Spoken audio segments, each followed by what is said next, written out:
into the market. I was trying to figure things out, and there was a house at Edmond that sold, and it wasn't sold. It was for sale in the MLS, and it was priced good.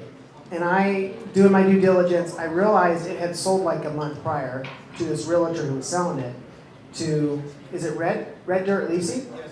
To Red Dirt Leasing. Red Dirt Leasing had sold it, and they had bought it. You know, you can see this on the Oklahoma County website, that short change. And so I reached out to Scott's team. I don't know if I talked to you. I think I talked to you. And I was like, hey, I know you guys were a part of this transaction on this house. I want this house next time. And Scott took down my name, wrote down I was from Guthrie. And Scott has this whole network of people. And I should also add, Scott has been in real estate like his whole life. Like his dad was into it, did a lot down in Bricktown. Scott has done about anything you guys can imagine in regards to real estate, from hard money lending, property management, to what we're going to talk about tonight, the lease option. But Scott reached out to a lead he had in Guthrie. It was a warm lead. And he said, hey, are you still wanting to sell your house? See, Scott wasn't interested until he had me. The crazy thing about this, guys, and this is another lesson, hard lesson to learn, probably about 2 months prior, I had put on Facebook looking for houses to buy in Guthrie. And this lady who I was going to church with commented, you should buy my house. But I was like, no, she doesn't really mean that. Guys, instead she reached out to Scott. Scott tells me, hey, I've got this lead. I want some money for it. And so Scott and I made a deal. And I got a deal from Lisa, bought her house. We still have that house. My daughter lives there. It was a great buy. But Scott made some money. But Scott had the system in place. He knew the people. And he had it just worked. And everybody won because of it. But Scott has done about anything and everything. You guys can ask him about anything. But specifically tonight, I wanted him to talk about rent-to-owns, lease option, whatever term you want to put in there. He can probably tell you the difference. And kind of because my business partner and I, we bought some houses this year. We were going to sell them and then realized, you know what? Mark is not going to sell, but maybe we should try this lease option, this rent-to-own. And so we've done that on a few houses. And it's beautiful because you sell it, you don't have a big TRR, which is a repair list, and you cash flow. So in my opinion, Scott is the expert on this in Oklahoma City. There might be somebody else, but I don't know of anyone that does it as much as he does. So I've asked him to come tonight and teach you guys what he can about that. So Scott?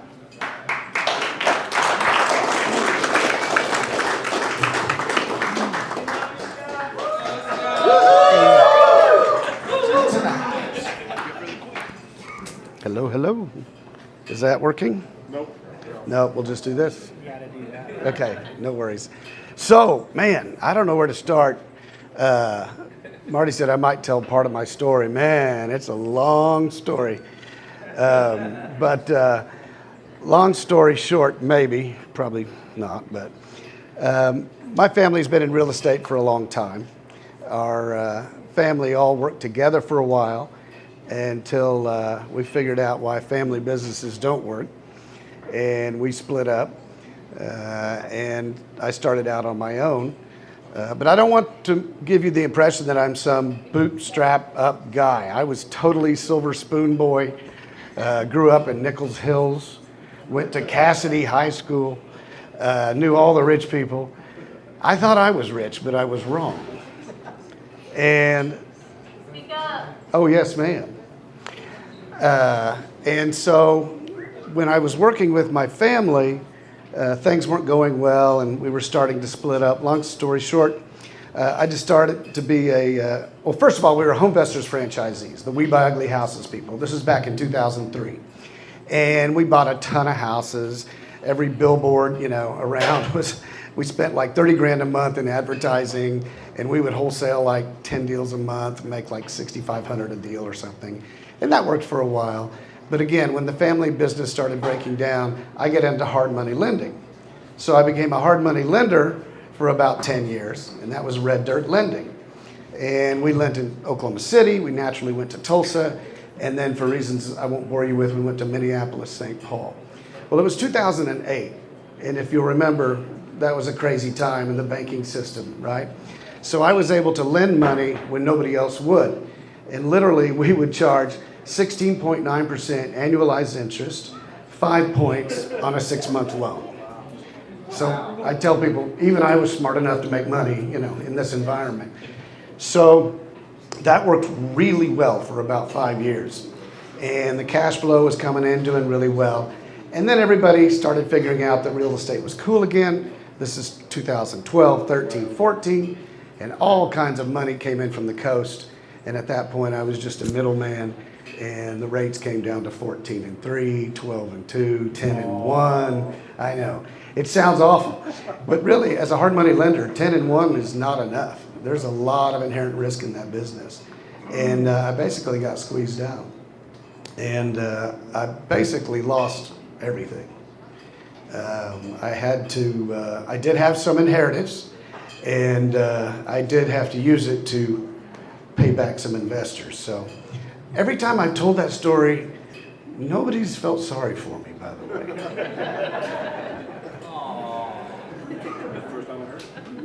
So, but anyway, and so then I had a friend, a rich friend. He inherited a bunch of money, and he called me and said, I know you're wrapping things up with red dirt lending. I've got to get some real estate exposure. You're my guy. We literally started a company, and he wired $1 million in the account and said, start buying houses. So this is 2016. I started buying houses. We bought about 18 houses. We're now into summer of 2017. And then we trip over this huge package. And so we bought it. And in one day, we bought a 174 house package. Okay. It was $6.5 million. The closing costs were $300,000. It was crazy.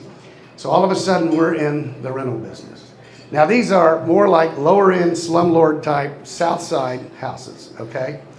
We bought them for $37,000 each, which makes us look smart now, but at the time, it seemed like quite a bit.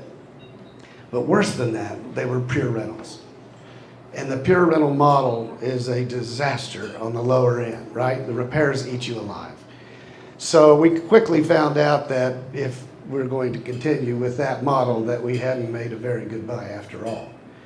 So we began trying to convert these lower end properties from pure rentals into lease options. Now, what's a lease option? Very different from rent to own, which is the street term. The real term is contract for deed, but lease options are, you're just renting the property, but you have an option to buy the property at a certain price, fixed price, usually for 2 years. So the idea is you get into the house, you like where it is, you want to live there and spend some time making sure you want to live there, but get your credit fixed, get whatever you need in order such that you can get a loan and roll us out, okay? And it's very good for people who have small businesses but don't have 2 years tax returns, which is just one of the requirements to get a government-backed loan. And so it was a pretty cool idea, but it didn't work so well on the lower end. It does work on the higher end, $150,000 and higher. Lease options are very good, and I still do some once in a while, now and then. But and usually we try to get 10 or 20 grand down. Now you have the right to buy this property for $200,000 for 2 years. If you don't get it done, then you don't get your 20 grand back. But in the meantime, you get to enjoy market rent, right? But you also have to do the repairs.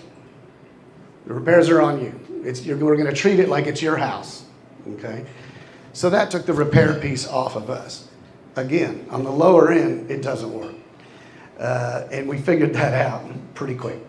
So about 2019, we also had a horrible accounting issue. Our books were a total mess. And finally, my money partner, who lives in Dallas and I've known since the 4th grade, called and said, I don't like this so much. Now we're up to 237 houses. Sell 100 houses, he says. And it's September of 19. I want you to do it by 4th of July of 20. So we have COVID, right? So I said, well, I don't think I can sell 100 houses by July at prices you'd enjoy. So, but we did sell 75 by the following 4th of July. But the good news there is all of you know, the post-COVID prices were really good, right? So we got lucky at the time that we needed to sell houses. We got pretty good prices, which gave him some confidence that we did in fact have this off-balance sheet equity that I was always telling him we had, because we bought the property so cheaply. In addition to that, we hired Tanner. Some of you know Tanner. He was first CFO, now he's my COO. He's awesome, numbers guy. Fixed the books, everything's looking good. Except, we still have this problem where we got a lot of lease options on lower end properties and it's not working. So we discovered contract for deed.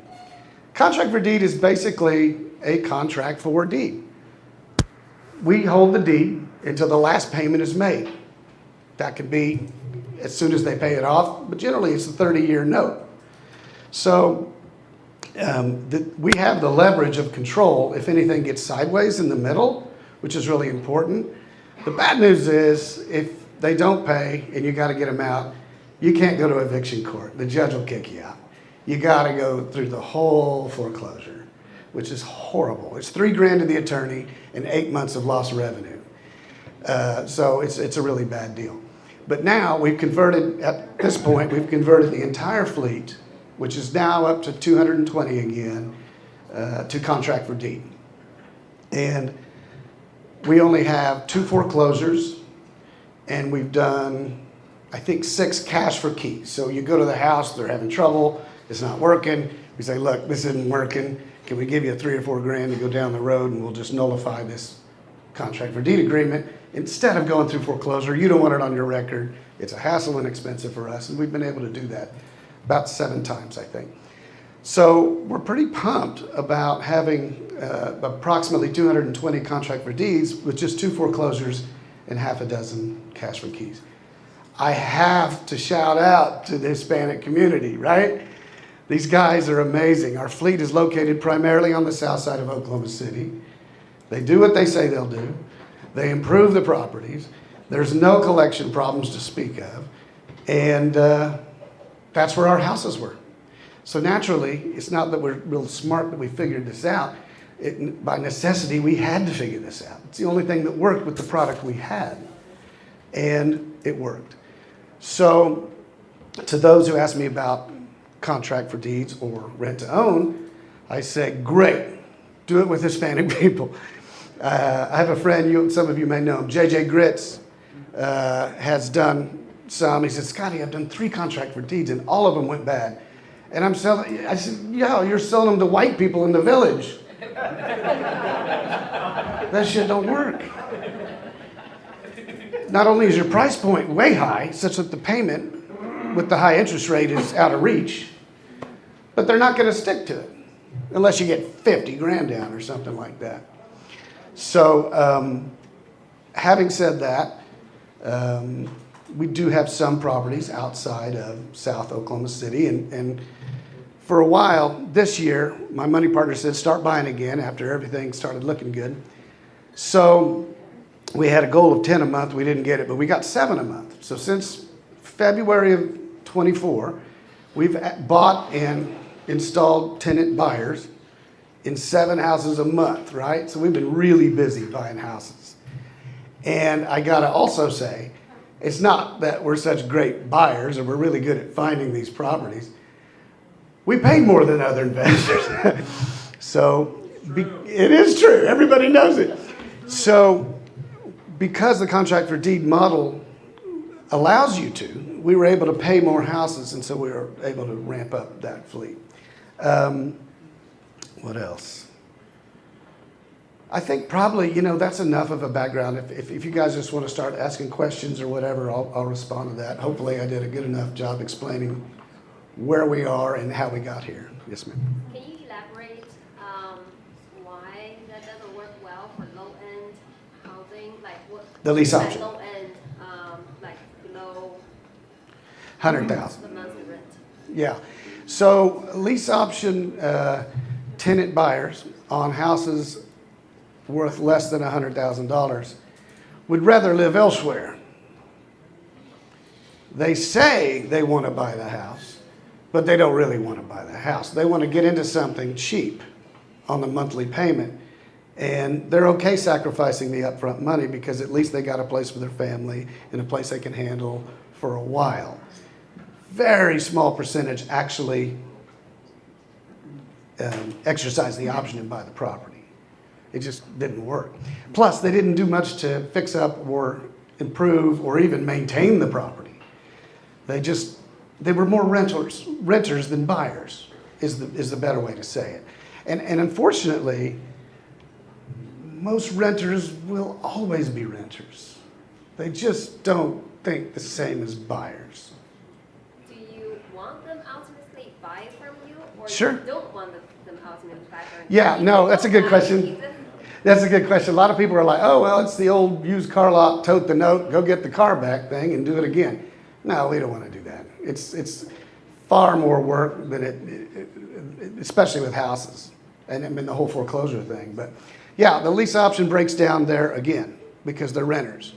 So you just end up having to evict them.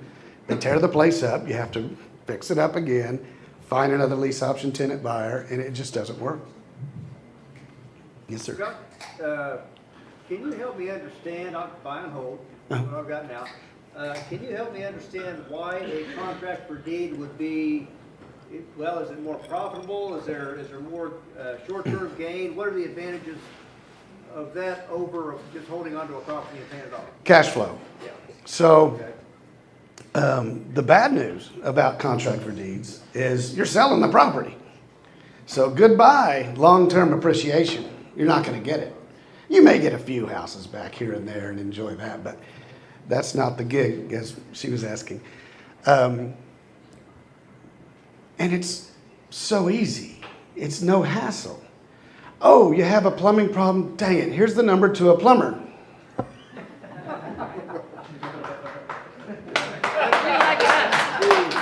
So the point is, you can scale it.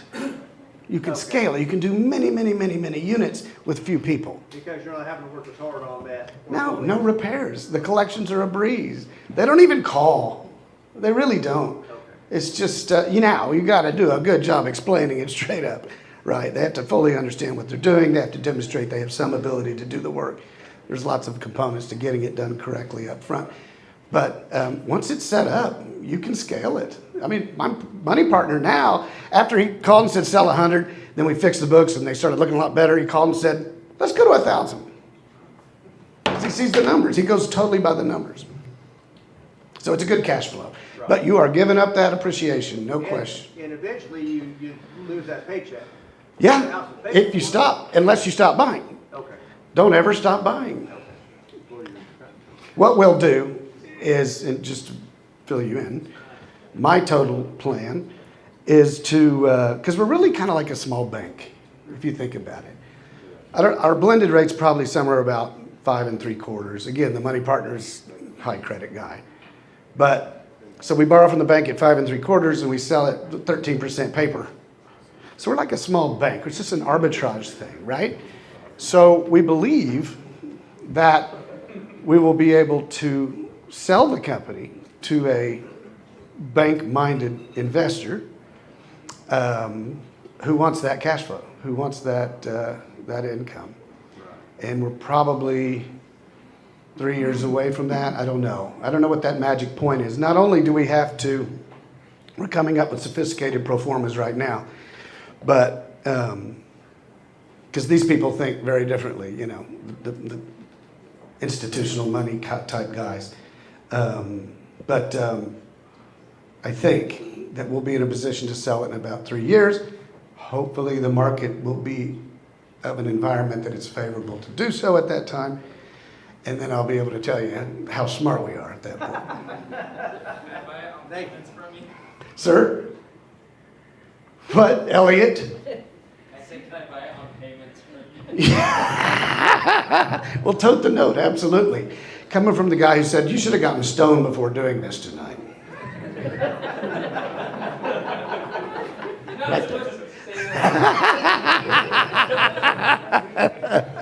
Yes, sir. So what's your target property? Is it like a 322 on a corner lot for 150? Just, no. I like 2-1s, even 1-1s. 1-1s go fast because they're so cheap. 2-1s are a little more expensive. And, anything under 100, Geronimo could attest to You this. just said that was not what you wanted. Oh, it is what you want on contract for deed. It's not what you want on lease option. I see. Yeah, lease option is a higher end game, and it works. It just didn't work for us on the lower end because that was the inventory we had. Yeah, I misunderstood. right. Yes, ma'am. Could you talk a little bit about the Frank Dobbs Act and how you got around that? Yeah, Dodd-Frank. Okay, so Dodd-Frank, man, apparently,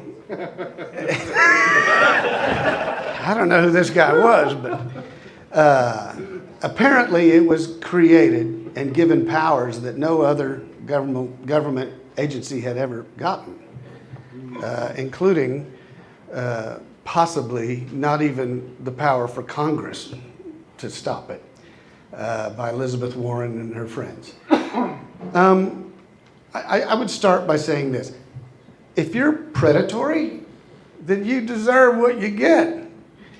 If you're providing a service, if you're providing a property, the American dream, call it what you will, and you do it the right way, you're good. You're good. Now, if someone in the audience is thinking about building a large contract for deed fleet, then of course you should talk to your attorney and understand the business risk associated with that. But, well, first of all, I think Trump's going to try to do away with it, but let's say he fails and it continues on. One thing you could do, which we've elected not to do, is hire a mortgage originator and force the mortgage originator to go through the file and keep all the disclosures and everything. Now, we do a file, and that same attorney that we consulted with has told us what we should get. It includes about, 8 different items. Truth in lending, that basically they need to understand what they're paying, right? If you pay us out, you will pay us $307,000 for this $88,000 house over 30 years. They need to know that, right? So it's all about disclosure. It's all about telling them what's going on. Nothing hidden. That's where you get in trouble, according to our attorney, and we've decided to believe them. But I did bring this up early on to my money partner and said this could happen where they would come in and challenge us.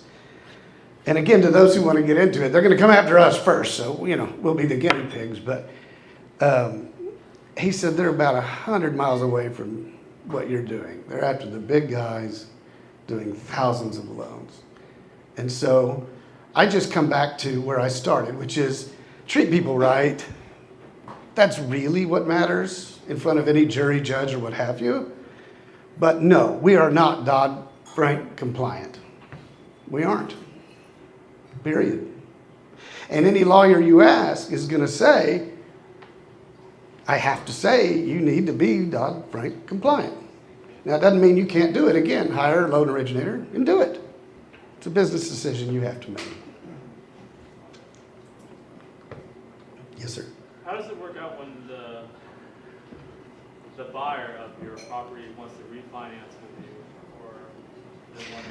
So they wouldn't refinance with us, but they could get a loan on their own and pay us off. Gotcha. Which, by the way, another thing about the Hispanic culture, they hate prepayment penalties. We don't have any prepayment penalties unless we're literally selling it at a price less than we have it for some crazy reason, and we want to make sure they pay us 2 or 3 years interest so we make something on it. But 90% plus, there are no prepayment penalties, so they're welcome at any time to pay us off. Now, another cultural phenomenon is, it's my personal belief that Hispanic people don't trust our government. They're smart. They would no more go fill out that 1004 form and go through the process of disclosing their entire life to get a government-backed loan. I just don't believe it. So, now, we've only been doing this, well, I guess we're 5 years in on doing 20 and 30-year loans. For all I know, we're going to get a bunch of payoffs in the next few years, but I doubt it. How do you cover your taxes?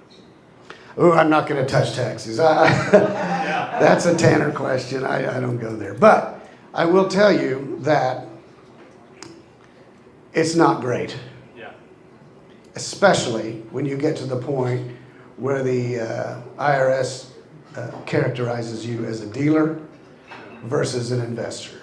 Then it's pretty much ordinary income. But I'm not going to, that's all I'm going to say. Got it. Yes, ma'am. How many years do you typically give the buyer until they buy the property?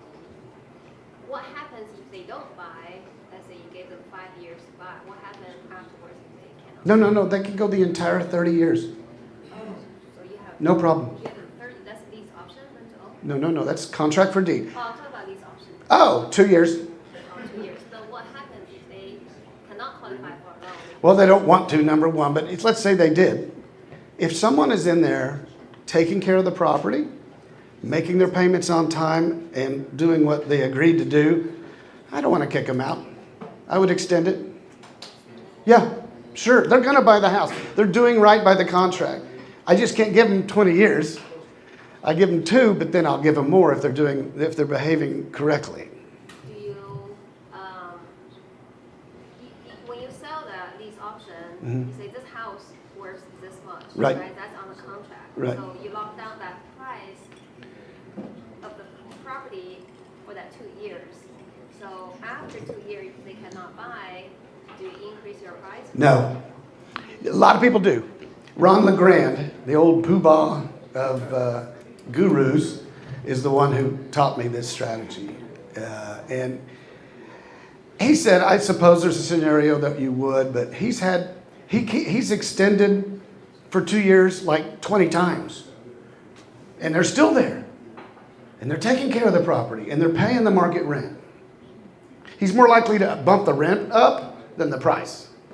Because they're not going to buy it anyway. The price is set at the Yes, let them have it. And why? Because if they get it done and they do it right, they deserve it. I think. So for rent-to-own buyers, do they pay higher rent per month than if you were just renting a house out? Rent-to-own buyers don't pay rent. They make payments. Yeah, payment. Let's say your monthly payment. Is your monthly payment higher than if you were Much higher Awesome. in most cases. So take a $100,000 house at 13% interest and they put $10,000 down and they owe 90, It's going to be, where I try to design it, this will help. I try to get it as close to the rental rate for that house repaired as possible. So the core belief is, if someone's willing to pay $1,000 a month rent, then they would pay $1,000 a month to buy, right? That's how I price them. So people ask me, how can you afford to pay a $100,000 house where most investors are paying $88,000? And the answer is because I know the rental rates. I really don't care about the comps so much. I care about the rental comps. I don't really care about the comps. You know how they can be wildly different in many of these neighborhoods? So if the house rents fixed up for $1,200 a month, that's a $120,000 house to me. Okay? Now, it needs 30 grand to work. So I discount it back because they're going to do the work. Right? Does that make sense? They're gonna do the work. Oh, yes. I hate the work. We suck at it. Every time we do the work, we get screwed. Every time. Yes, sir. So on the contract for deed strategy, it seems like the butter is kind of the leverage, because if you're buying them cheap, you've got private money, you're getting all or almost all of your cash into the deal out when you place. Yeah, almost. We end up, our lender gives us 85%, so that's nice. So if it's a $100,000 house, we get 85 grand. We're typically getting 10 grand down, so we have to feed it some. So you're making good leverage of your money. You're turning to burning the same money over and over. So that's great. That lets you scale. how, do you know of any banks or institutional lines of credit or something like that that would let somebody without private money do that? Because your lender has to be, you're making a spread on the interest. That's how you're killing. That's right. You're borrowing money at 5. Right. You're selling it at 13, and you're laughing all the way to the bank until the IRS meets you there. Right. But how do I go take my $1 million and leverage that into 10 million of these? Go talk to my banker. He knows what we're doing. We haven't hidden anything from the bank, by the way. They know exactly what we're doing. There are contract for deed operators who don't tell the bank what they're doing, but that's not us. But there's guys who will lend on that. They get it. They get it. They're going to make you maintain that rental ratio. That's how they look at it. A rental ratio, right? 1.25 to 1, that kind of thing. Yes, sir. Yeah, that's a really good What do you typically end up holding in the property per unit or per door after you bought, sold out payments and refinance? Are you asking? Let's say after you've refinanced and you've got that 85% back. Yeah. Right? But you're buying a bit higher than most people. What are you typically able to? What are you seeing your max kind of cash held in the property? $8,000 property, probably. $8,000 average? Yeah. $8,000 average? Yeah. Okay, so that's a pretty great cash on cash. Oh, yeah. Yep. It is. It works. But, it's funny. We kind of standardized 10 grand. You got to have 10 grand down or you're not doing our program. But Ron LeGrand would tell you that's a mistake. And it's so funny. He goes, I go, so how do you decide how much money they should put down? He goes, well, how much they got? And, that's the way he does it. He's like, well, how much do you have to put down? 20 grand? Well, guess what the new recently, required amount down is? 20 grand. And it's smart, right? Because people surprise you. People come in and they're like, you wouldn't think they'd have 20 grand for anything. But they do. Another shout out to the Hispanic community. They have gobs of cash. I don't know where they get it. Sorry. Go ahead, Elliot. I do know where they get it. They help each other out. Culturally, they're family oriented. They care about each other. It's the way it ought to work, and it just kills me. I tell people all the time, I'm racist against white people. They're the worst.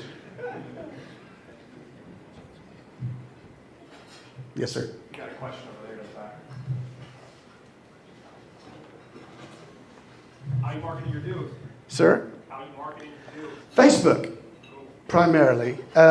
They love Facebook. We have 2 Spanish-speaking people who, one is pretty well entrenched into the Hispanic community and has many interest in this. Just made me think of something else I have to get to, but community again, right? They talk, they know what's going on. And but they love Facebook, and the reason I said I got to get to something is because recently we've really struggled because over 90% of our contract for deed tenant buyers are Hispanic. They are terrified of Trump and the mass deportations. Currently, we have 22 or 23 vacant houses that we're not getting offers on. So, I don't know. It's the first time we've ever struggled. I mean, I already told you we were doing 7 a month from February on. So, yes, sir. Is there anything you're doing right now to do that? Yes. Selling those, or are you loaning down payments? Yes. So one nice thing about financing and being a bank is there's little tricks you can use to help motivate people. For example, instead of 10 grand down for the next whatever weeks, we're accepting $5,000 down. Instead of holding to our price, we might give in on our price a little bit. Instead of starting the payment on the first of the very next month, maybe we'll let you start it in March. Right? These are all tricks that banks have used for hundreds of years to manage the supply and demand of their loans. And it's nice to be able to use those levers. But right now, I don't know. I mean, Trump, mass deportations, right? So they're freaked out, man. They're freaked out right now. But at the same time, how much pent-up demand is there? Once everybody starts figuring out that Trump's not going to kick out the good ones, I'd love to have 100 houses to sell. Because, and I don't know what that'll take. He doesn't get sworn in until January 20th. But I've got to believe by April, May, there's going to be some demand that can't wait any longer. So, I don't know. I do know one thing. Anybody who says they know is lying. Yes, sir. Why did you stop fixing them? Why did I stop fixing them? Because I got screwed every time. By the buyer, Contractors primarily. So, great question. If it's a really bad foundation, really bad roof, really bad electrical, really bad heat, whatever, it does behoove us to fix that because those are high dollar items. The roof, high dollar items. Cosmetically, these people can do it for 20 cents on the dollar what we can do it for. So let them. We discount the price some to compensate for that. But we can't touch what they do that for. No way. But again, the high ticket items, and as you know, we'll throw them out there needing that roof in the hopes what? That a roofer comes along and wants to buy the house because he can do it rather cheaply. Or a foundation guy. I had that horrible house on Southwest 30th. I found a foundation guy. He said, I'll take it. He's not afraid of that. It would have cost me $30,000 to fix that foundation. So that's the answer. It's the efficiency of what they can do versus what we can do. We can provide the money and make the numbers work if you can do what we need you to do. Yes, sir. Kind of goes along with what my question was going to be is where do you set your price point on a house? Say a house needs just some cosmetics. Right. You know, for us, it would cost us $10,000 Yep. just to look at it. Yep. But if you had a house that was, say, Zillow Yep. says it's worth 120 or whatever, Mm-hmm. you're talking about your rent being close to what it So was. again, start with the rental rate. Would you just increase your down payment to help offset your? We offset, we pull back about 50%, rule of thumb. House needs $30,000 to work. Okay, $1,200 rent, $120,000 house. Needs $30,000 to work, we'll pull it back to 105. Right? We'll give them basically 50% credit on the work it needs. And they can beat that. But that's the answer to your question. Again, I don't really care what the comps are, which is why some people are like, why'd you pay that for that house? Well, because we got it sold. And up till 2 months ago, we had 40 families. A backlog saying, we got $10,000, find us a house. But that has changed at the moment. temporary. Yeah, I think so. I hope so. Says the guy with 22 vacant houses. Back in the back corner, Scott. Yes, sir. Yes, ma'am. What's your tenant criteria? 10,000 down. No.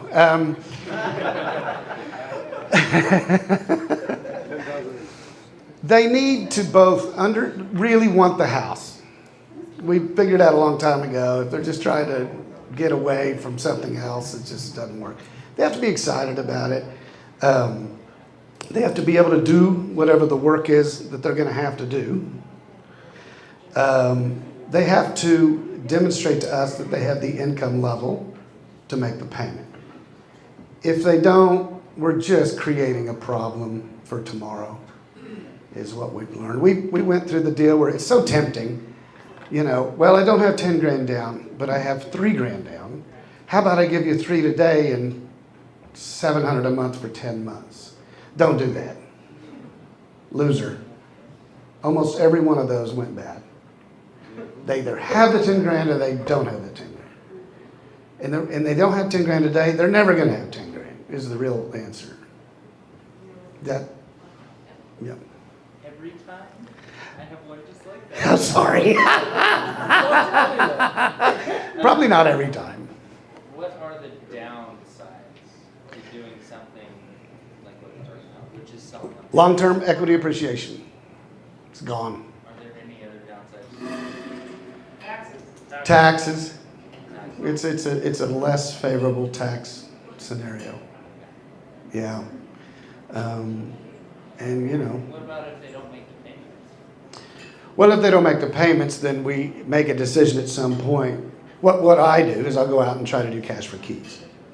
And 9 times out of 10, they're saying, you know what? I really thought this could work. It can't. I would love the 3 grand to help me move on, and we'll sign a release and give you the house back. Yeah. And that's an artful conversation you need to have.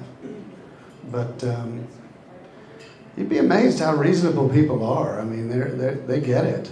They like, you know, it didn't work. Sometimes things don't work. So,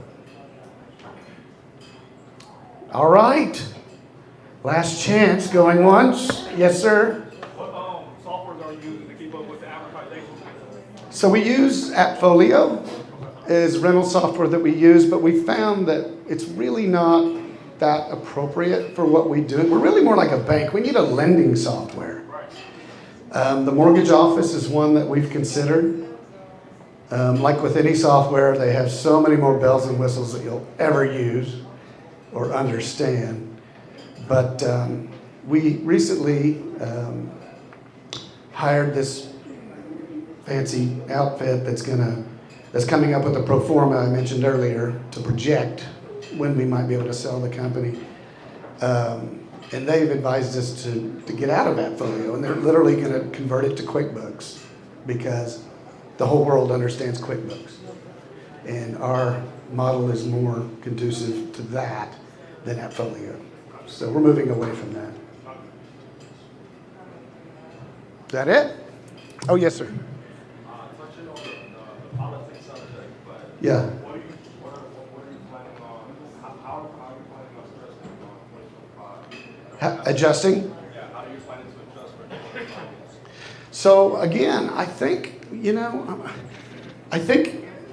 as this demand is unserved, even though we have 22 houses right now, which is horrible, vacant, we will be able to get rid of it. And so my best guess is April, May, things will become more clear such that those who are freaked out currently will feel better about what Trump's really doing than what he's saying he's going to do. But to say, I know that man, no way, I don't know. It could be a year. I don't know.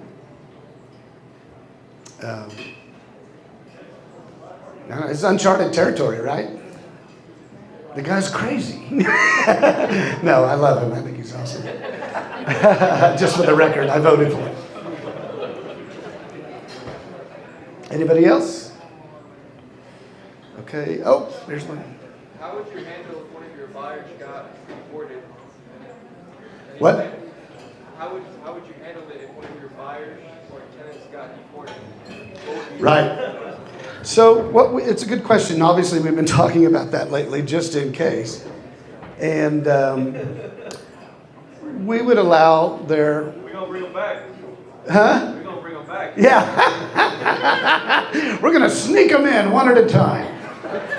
We're not paying any guy to bring them. No. The fees are outrageous. No. Sorry.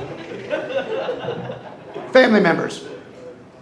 Family members of theirs that can step in, take over demonstrate to us that they have the income to take it on. That's what we would do. Yeah. It's, again, we're not the used car lot. Let's go be predatory and get it back and sell it again, you know. No, that's not us. So, anybody else? Yes, ma'am. Do you carry and manage an escrow when you're doing this note? I mean, So, we roll taxes and insurance into the payment because we want to make sure it gets paid. yeah. We have to. We've leveraged this with the bank, so we have to maintain the insurance, the hazard insurance. Obviously, we want to keep taxes current, and they're fine with that. Honestly, we can buy insurance cheaper than they can anyway, so they can surf off of that. They get insurance cheaper. But another interesting thing about the Hispanic community, they really don't like insurance, and I think they're smart. But typically, they will go along with paying for the hazard insurance, which pays us the principal balance, but no extra. And that's one of the things we put in the file. You know, you said, like, look, if the tornado comes and, you know, we're going to get the 80 grand to get paid off. So if you want to insure it for 110, we need to know right now, and we'll buy it for you, but nobody takes us up on it. But yeah, we collect for that and then pay that. So there's no surprises. It's a good question.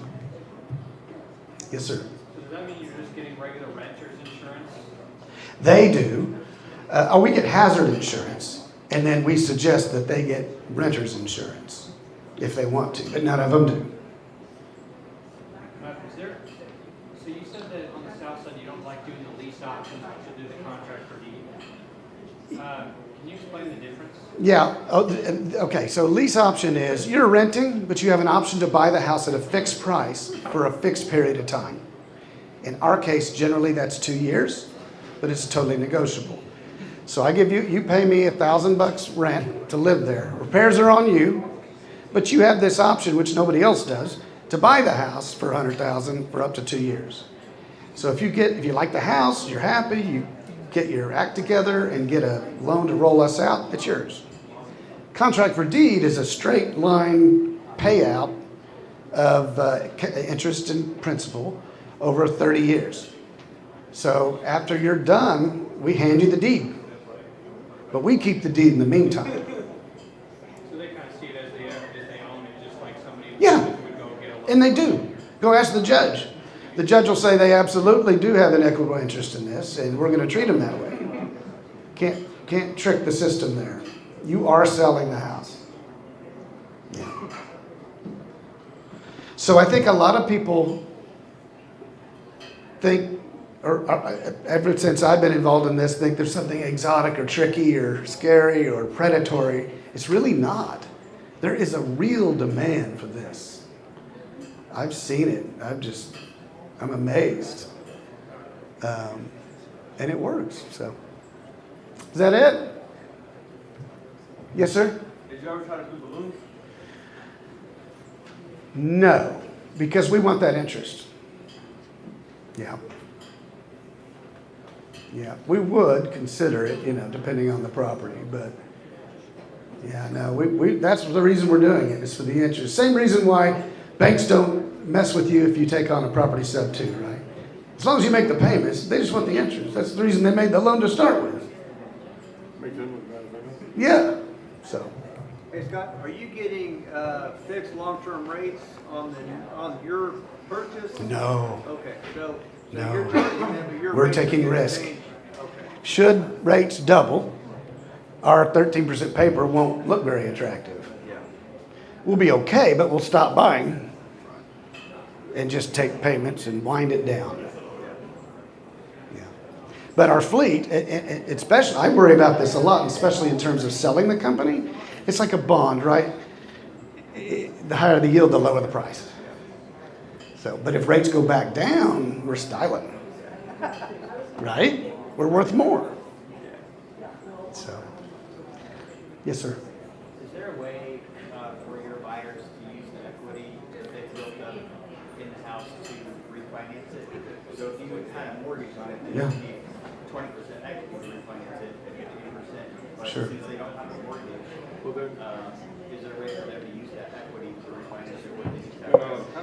100%. They just won't do it, but if they do it, the equity's there. Because think about it. I sell a $100,000 house that needs $20,000 worth of work. They do that work. Now it's worth more on day one. Anytime it all passes, the appreciation and equity is there as they're paying us down, so the gap of equity is increasing every month.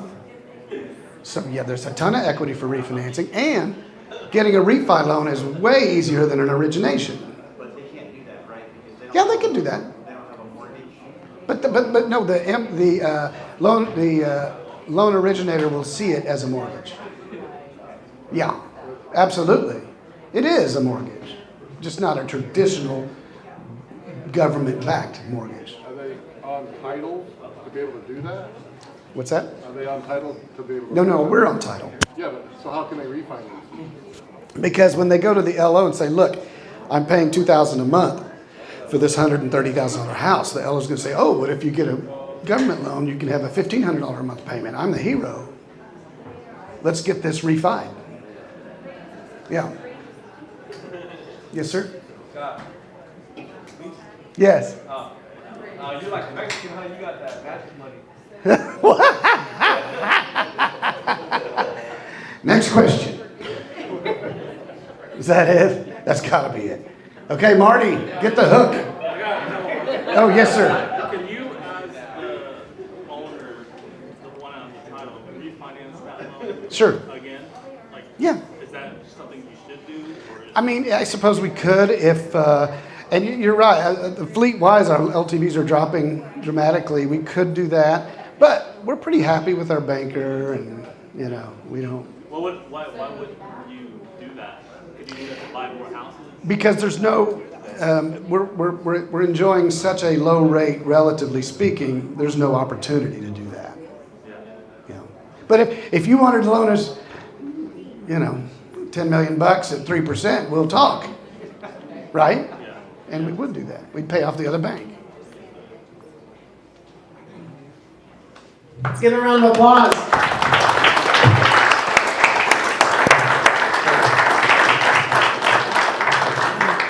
This is a great opportunity, guys, now to find him or find Josh. I think Josh is back there. You guys got more questions, or just talk to people in the room that ask questions and find them and ask more questions. So, otherwise, thanks for coming and coming in, and have a good time networking.